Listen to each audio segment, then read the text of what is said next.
Gabonais, Gabonaises, très chers compatriotes, c'est un privilège et un honneur pour moi, encore une fois, de pouvoir m'adresser à vous. Comme vous pouvez le constater, je ne suis pas avec mes compagnons de lutte, mais ce qui est certain, c'est que la lutte continue pour des victoires encore un peu plus grandes. L'amour du Gabon devrait nous amener à continuer cette lutte. L'amour du Gabon et de son peuple devrait nous amener à ne pas nous résigner, à ne pas abandonner cette lutte, car nous sommes du bon côté de l'histoire et les Gabonais méritent mieux. La souffrance des Gabonais doit pouvoir nous interpeller. La souffrance de notre peuple, la douleur qu'ils expérimentent, les jeunes femmes et les jeunes hommes qui n'ont pas de travail et qui vivent dans une précarité qui ne dit pas son nom. Un gouvernement qui est impuissant de pouvoir ou qui ne désire pas faire des choses pour son peuple devrait pouvoir nous amener à nous rebeller, devrait pouvoir nous amener à continuer à lutter et à continuer à mettre de la pression sur ce gouvernement qui est inique et maléfique. Mais j'aimerais pouvoir me poser un moment et être calme un moment. Notre frère Alain Serge a perdu son grand frère. Et j'aimerais pouvoir m'adresser à sa famille en ce jour, en disant tout simplement que Dieu qui veille sur toutes choses, Dieu qui connaît toutes choses, Dieu qui a façonné toutes choses et Dieu qui est au contrôle de toutes choses, parce que cette terre lui appartient et tout ce qu'elle renferme, nous aimerons pouvoir dire à la famille d'Alain Serge que Dieu veille sur vous. Nous voulons pouvoir vous dire et prier pour vous et demander que la paix de Dieu qui surpasse toute intelligence puisse vous inonder, puisse vous combler. Cela est notre prière, cela est notre désir. Et j'ai une pensée particulière pour la maman d'Alain Serge. C'est toujours difficile pour une maman de pouvoir enterrer son propre fils, de participer aux funérailles de son enfant.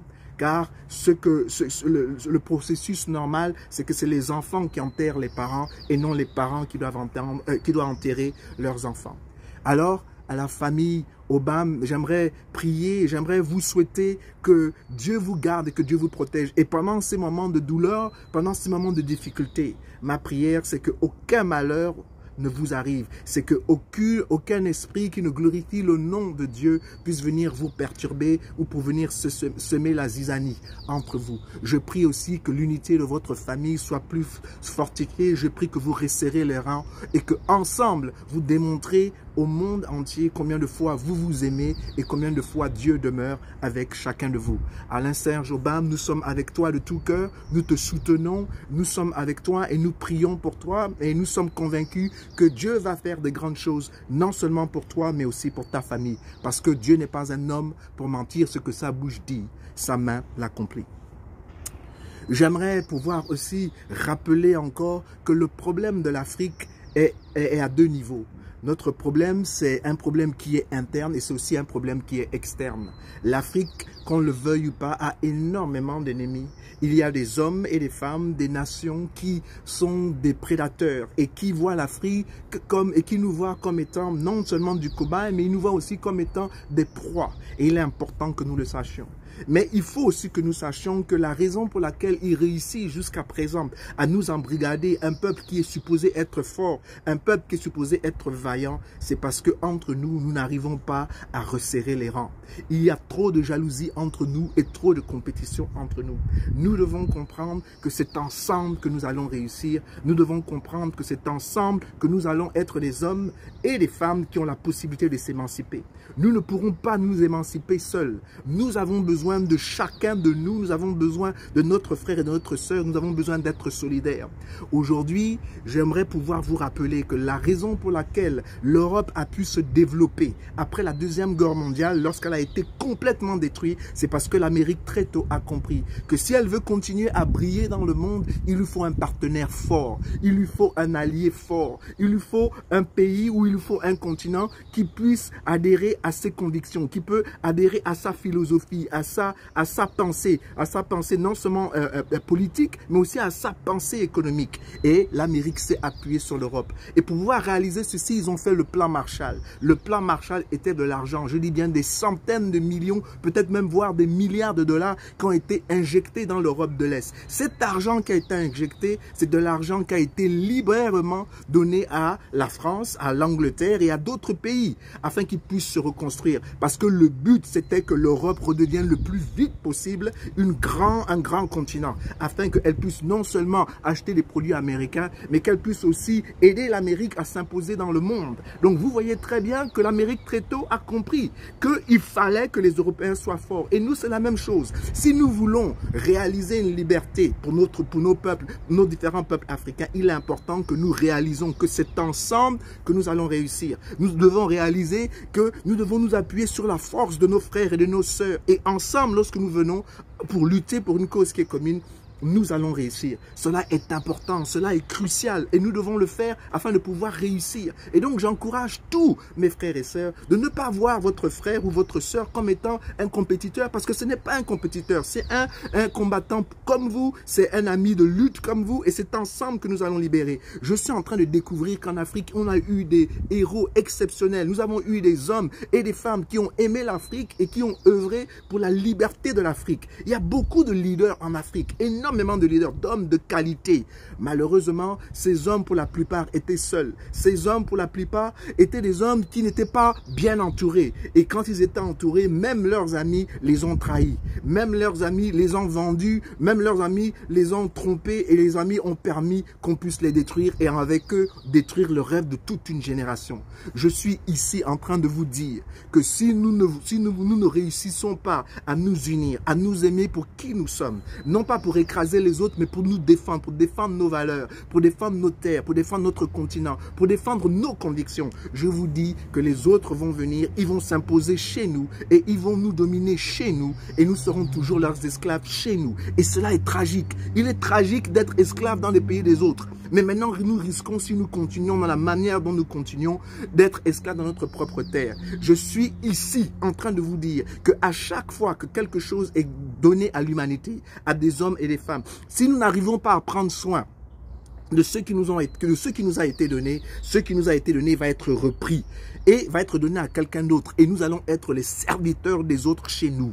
C'est un phénomène qui est spirituel. C'est une loi qui est éternelle. C'est comme ça que le monde est structuré. Et donc nous devons le comprendre. Et nous devons le comprendre que nous sommes là pour produire. Nous sommes là pour poser des actes qui sont bénéfiques, non seulement pour nous-mêmes, mais pour l'humanité tout entière et surtout pour nos frères et nos sœurs qui sont en Afrique et pour les Africains parce que nous sommes Africains. Ce n'est pas un hasard si nous sommes Africains. Nous ne cherchons pas à devenir autre chose. Restons nous-mêmes et développons les talents que Dieu lui-même nous a donnés. Vous voyez, à chaque fois que je suis en train de regarder le monde et que je regarde ce que l'homme noir ou ce que les femmes noires sont en train d'accomplir dans le monde, je me rends compte de plus en plus que quand les environnements sont bons, quand les conditions sont bonnes, on réussit toujours et on excelle toujours. Pendant longtemps, dans le tennis, on n'arrivait pas à briller. Mais dès qu'on a mis les moyens, dès que des parents ont mis des moyens sur leurs enfants afin de pouvoir faire quelque chose de grand, cela a créé les Osaka, cela a créé les Vanessa, les Serena Williams, etc., etc.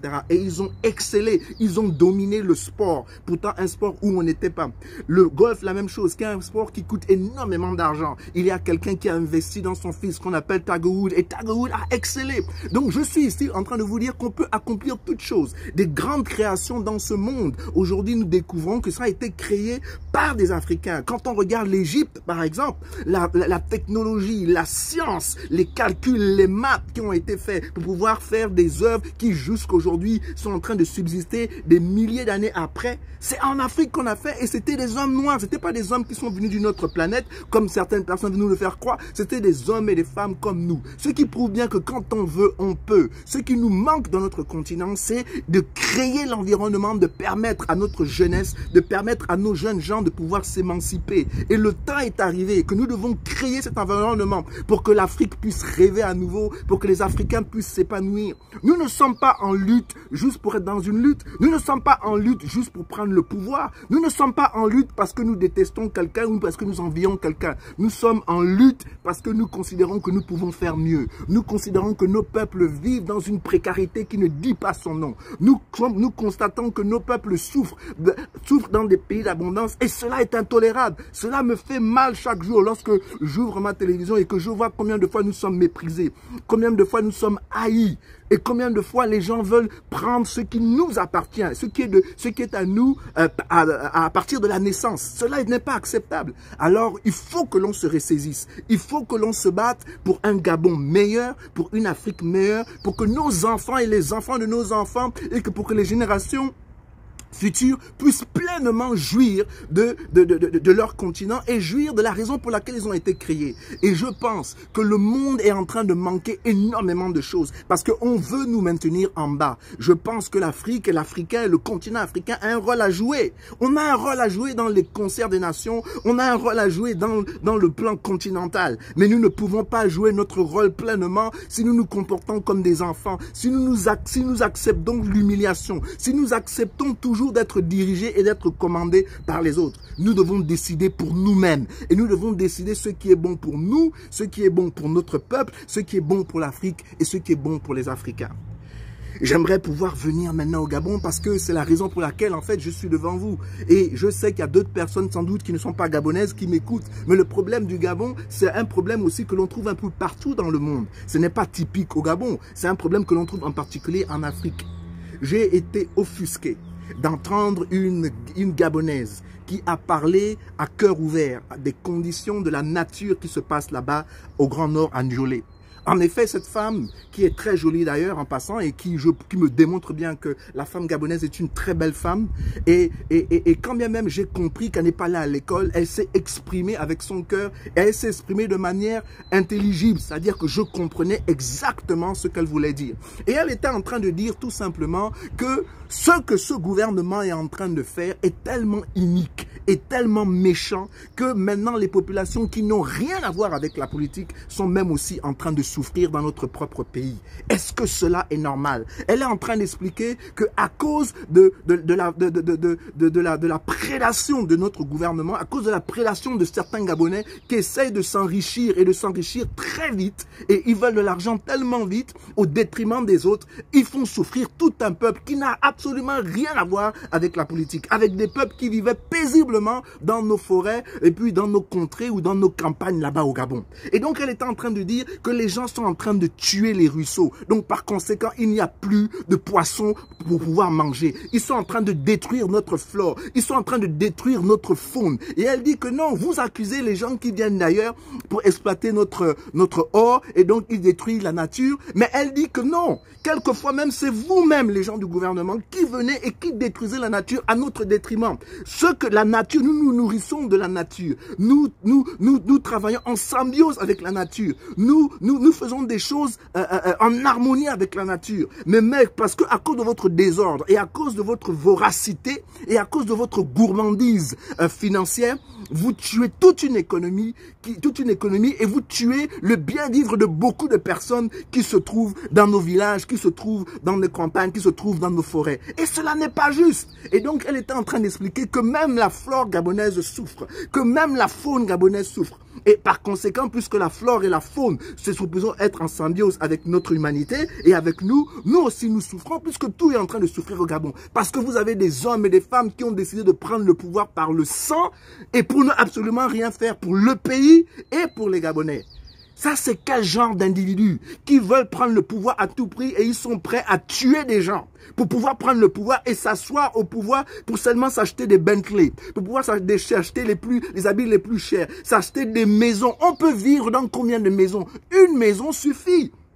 Et vous achetez des voitures, 30 voitures, quoi? Vous voulez rouler une voiture par jour dans le mois et cela va changer votre vie? Non. Alors vous pillez tout un pays. Vous détournez des milliards de tout un pays en privant tout un peuple de son bien-être. Et je suis d'accord avec elle, cela n'est pas juste. Permettez aux gens qui ne veulent pas faire de la politique de s'épanouir. Mais même là, vous vous attaquez de manière directe. Je ne sais pas si vous le faites exprès ou pas exprès, mais vous attaquez à des Gabonais qui n'ont rien à voir avec la politique. Et vous pensez réellement que ce pays va rester dans la paix? Vous pensez réellement que les Gabonais vont rester et continuer à subir jusqu'à quand? Il y a un moment où il faudra que ce peuple se soulève. Il y aura un moment où ce peuple doit se rebeller parce que vous abusez. Ce que vous faites est inhumain. Et j'aimerais pouvoir terminer avec l'histoire de Yann, qui m'a énormément touché. ce jeune Gabonais de 25 ans qui finalement a attrapé une bombe lacrymogène en pleine église. Moi, je me pose un certain nombre de questions. Qu'est-ce que cette bombe lacrymogène fait dans l'église? Qui a mis cette bombe lacrymogène dans l'église ou qui a jeté cette bombe lacrymogène dans l'église? Les seules personnes qui ont les armes au Gabon, c'est l'armée, la police et la gendarmerie. Puisqu'au Gabon, il est difficile qu'un individu porte des armes, à moins que vous soyez connecté. Donc, cette bombe lacrymogène ne vient pas du privé, ne vient pas d'un individu, comment dire ça, d'un citoyen lambda. Cela, on sait très bien où vient cette bombe lacrymogène. La personne qui a perdu, ou la personne qui a donné, ou la personne qui a jeté, où est-elle? Pourquoi on ne la questionne pas? Pourquoi cette personne n'est pas mise à la barre afin qu'on puisse éclairer comment sa bombe lacrymogène a fait pour se retrouver dans l'église? Deuxièmement, j'aimerais pouvoir dire comment un gouvernement décide de prendre en charge un enfant, ok, et je loue le gouvernement pour une fois de l'avoir pris en charge au début, et maintenant qu'il se sent mieux, vous l'abandonnez à lui-même. C'est un citoyen gabonais et c'est ça qui m'irrite et qui m'offusque. Parce que ce gouvernement-là nous prouve tous les jours qu'il n'aime pas le Gabon et il n'aime pas les Gabonais. Ils sont toujours là à voyager partout dans le monde. Ils voient comment les autres s'organisent, comment les autres s'occupent de leur peuple. Mais ils sont incapables de s'occuper du plus faible d'entre nous. Et voilà qu'il y a un jeune garçon de 25 ans qui a des rêves dans son cœur. Je l'ai entendu parler. Il dit qu'il désire se marier, qu'il désire faire une famille, qu'il désire faire quelque chose. Son but n'est pas d'être dépendant de l'État à vie. Mais il a besoin d'aide parce qu'il fait partie d'une famille qui n'est pas aisée. Et je pense que ce gouvernement-là se doit de le prendre en charge jusqu'au bout et pratiquement presque pour pendant toute sa vie scolaire. Je pense que le Gabon doit se battre pour s'assurer que cet enfant aille le plus loin possible. Et bien entendu qu'il ait des prothèses. Et nous allons nous battre en tant que Gabonais. Nous allons lutter afin que le Gabon rende justice à ce jeune Gabonais-là. Il est impensable qu'un Gabonais comme lui se retrouve seul et n'ait pas la possibilité de pouvoir s'épanouir tout simplement parce que nous avons un gouvernement inique qui ne veut que s'imposer que par la terreur et par la peur. Vous accusez tout le monde de terroristes, tout le monde de renverser, qui que ce soit d'être contre le gouvernement et de vouloir vos places. Mais la vérité, c'est que vous faites quoi à ces places-là? Des Gabonais souffrent. Les femmes accouchent toujours à même le sol. Vous faites quoi avec les milliards que le Gabon a embrassés? Vous faites quoi avec toute cette richesse-là que le Gabon possède? Vous faites quoi avec? Si ce n'est de vous enrichir vous-même et d'assurer que votre famille sera riche de génération en génération en ne pensant pas au reste des Gabonais. Et vous pensez réellement qu'il y aura la stabilité dans notre pays. Je suis ici pour rappeler à chacun de vous que le Gabon est notre pays à tous. Que le Gabon est le pays de tous les Gabonais. C'est une opportunité pour nous et c'est un privilège pour nous d'être Gabonais. Et si nous sommes Gabonais, c'est pour quelque chose de bien précis. Et voilà pourquoi l'amour du Gabon et l'amour du peuple gabonais doit nous interpeller. Il n'est pas question, je dis, il n'est pas question que nous laissons des hommes et des femmes qui sont incompétents nous diriger. Des hommes et des femmes auxquels nous ne nous reconnaissons pas. Des hommes et des femmes qui se refusent de faire ce qui est juste pour le peuple. Il n'est pas question que nous acceptons cela. Par conséquent, nous devons tout faire dans notre pouvoir afin de pouvoir changer la donne. Dans les droits humains, il est stipulé que tout peuple a le droit de se rebeller, de se constituer en milice et de faire en sorte de renverser tout régime tyrannique. Je dis bien tyrannique. Tout gouvernement qui nous oppresse. Nous avons le droit, selon les droits de l'homme, de nous rebeller. Nous avons le droit de ne pas accepter. Nous avons le droit de pouvoir rêver grand et de vouloir plus, de vouloir quelque chose de mieux pour nous, pour nos enfants et pour notre pays. Et donc, j'encourage les Gabonais. J'encourage les Gabonaises à ne pas perdre espoir. Vous êtes du bon côté de l'histoire. Vous avez le droit de vous battre pour la libération de votre pays. Et les gens qui sont en train de vous dire que la politique, c'est seulement pour une certaine élite, ils sont en train de vous mentir parce que tous les jours, vous subissez les torts de leur politique. Par conséquent, nous n'avons pas de choix. Même si nous ne voulons pas être dans la politique, nous sommes obligés de nous impliquer dans la politique car ce qu'ils font nous affecte. Et affecte nos familles et affecte les générations de Gabonais qui ne sont même pas encore nés. Alors, il ne nous laisse aucun choix, mais que d'être impliqués. La Bible est claire, les Saintes Écritures sont claires. À chaque fois que le méchant gouverne, le peuple est dans les pleurs, le peuple est dans les malheurs. Mais à chaque fois qu'il y a des hommes et des femmes d'intégrité, des hommes et des femmes qui ont à cœur le souhait et le bien-être de leurs compatriotes, le pays prospère.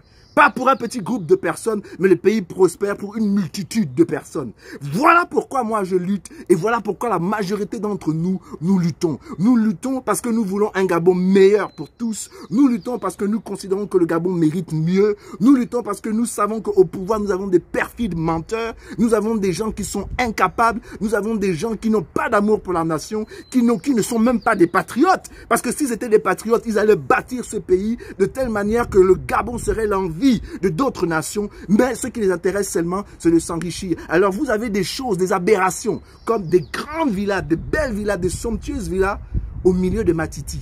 C'est-à-dire vous avez donc des grandes villas où vous avez le goudron qui vient et toutes les routes qui sont à côté ne sont pas goudronnées. Est-ce que vous trouvez cela normal? Est-ce que vous trouvez normal de faire des maisons qui sont de très belles maisons et autour de vous, vous avez des cabanes? Vous trouvez ça normal? Je suis en train de vous dire que le succès n'est pas mesuré par combien vous avez dans votre compte. Le succès n'est pas mesuré par ce que vous avez accompli dans votre vie pour vous. Votre succès doit être mesuré par, oui, qu'est-ce que vous avez fait, mais qu'est-ce que vous faites aussi pour les autres. Toute votre vie ne peut pas se concentrer que sur vous. Ça doit se concentrer aussi sur les autres. Quel est le bien-être des autres? Que faisiez-vous pour améliorer la vie de vos concitoyens? Que faisiez-vous pour améliorer la vie des Gabonais? Que faisiez-vous pour améliorer la flore du Gabon? Pour améliorer la faune? Pour améliorer l'environnement au Gabon? Et pour améliorer la vie des Gabonais? Que faisons-nous? Voilà la question que nous devons nous poser. Nous ne sommes pas venus ici seulement pour nous pour réussir et pour réussir seuls au détriment des autres. Mais nous sommes venus pour faire la différence. C'est-à-dire que les actions que nous posons, non seulement nous permettent d'aller en haut, mais ces actions aussi nous permettent de pouvoir nous épanouir avec notre peuple et de faire épanouir notre nation. Voilà pourquoi nous avons été créés. Et tant que nous ne réalisons pas le fait que nous sommes liés les uns envers les autres et que mon succès est aussi déterminé par le succès des autres, nous serons toujours dans ce que j'appelle le tourment. Et je suis en train de vous dire que l'argent mal acquis ne bénéficie à personne. Ne bénéficie à personne. Donc vous, les familles qui ont bénéficié de cet argent, qui a été pillé du Gabon, malheureusement, je suis en train de vous dire que vos enfants risquent d'avoir un avenir très sombre parce que l'argent maléfique ne bénéficie pas. Ce qui bénéficie, c'est le travail assidu, c'est de poser des actes pour le bien-être de ses compatriotes. Et oui. Aujourd'hui, si vous posez la question de savoir qu'est devenu les enfants de Mobutu, c'est une tristesse. Or que Mobutu, à l'époque, faisait partie des plus grandes richesses au monde. Aujourd'hui, ces enfants n'ont pratiquement rien. Pourtant, leur père avait des centaines de milliards de francs. Il avait énormément d'argent. Quand Mobutu était président du Zaïre, à l'époque, le Congo-Kinshasa, un Zaïre valait 2 $. C'est-à-dire que quand vous avez 500 000 Zaïre, vous étiez automatiquement millionnaire en dollars. Ça, c'était la puissance. Mais aujourd'hui, quand vous regardez le Zaïre, regardez. Donc, je suis en train de vous dire qu'il faut que l'on se ressaisisse. Il faut que l'on travaille pour le bien-être des autres. Cette idée de penser qu'on est le meilleur, c'est-à-dire qu'il faut écraser les autres et pas permettre aux autres de s'épanouir, est un faux concept. Non, la réussite, c'est quand on brille parmi les étoiles. C'est-à-dire que tout le monde est compétent, tout le monde a ce qu'il doit avoir et on brille quand même. Pas au détriment des autres, mais on brille avec les autres. Et si on brille plus que les autres, ben écoutez, que voulez-vous que je vous dise? Gloire à Dieu! Mais je refuse que les hommes et les femmes brillent en éteignant les lumières des autres, en éteignant les étoiles des autres. Cela n'est pas juste, cela est injuste. Alors j'aimerais tout simplement dire, Gabonais, Gabonaises, ne nous laissons pas faire.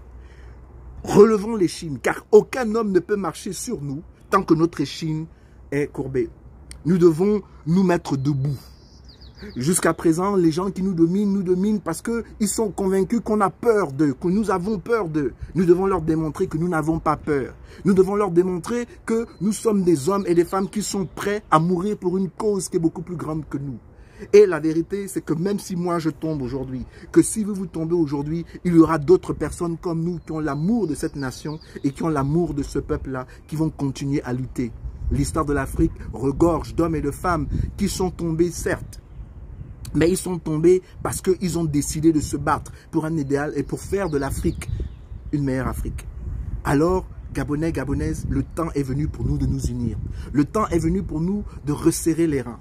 Le temps est venu pour nous de nous aimer les uns les autres. Nous sommes Gabonais et nous devons être fiers d'être Gabonais. Nous sommes Gabonais et nous ne devons pas avoir peur de nous parler. Nous ne devons pas avoir peur de discuter ensemble. Nous ne devons pas avoir peur de parler des choses même qui nous fâchent. Le but, c'est de devenir meilleur. Le but, c'est de récupérer notre nation. Le but, c'est de construire un Gabon qui est bon pour tous les Gabonais. Et comme je dis, les Gabonais, ce n'est pas seulement des humains.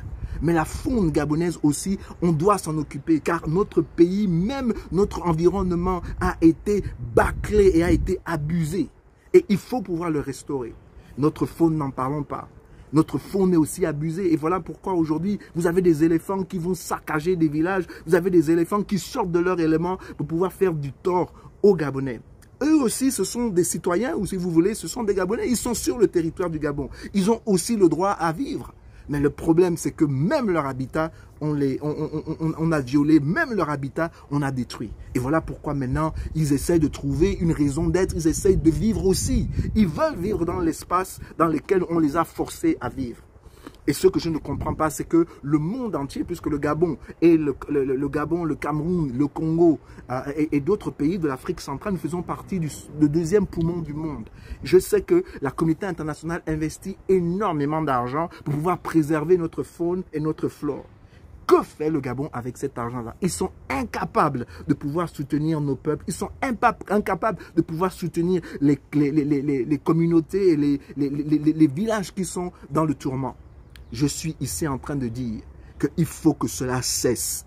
Il faut que cela cesse et que l'on mette un terme à cela. J'ai énormément parlé, je vous ai parlé à cœur ouvert. J'avais des choses à dire et donc j'espère que je les ai exprimées de manière simple. Je les ai exprimées avec mon cœur et je prie sincèrement que Dieu veille sur notre pays. Je prie que Dieu veille sur le Gabon et que Dieu bénisse le Gabon et que Dieu veille sur son monde.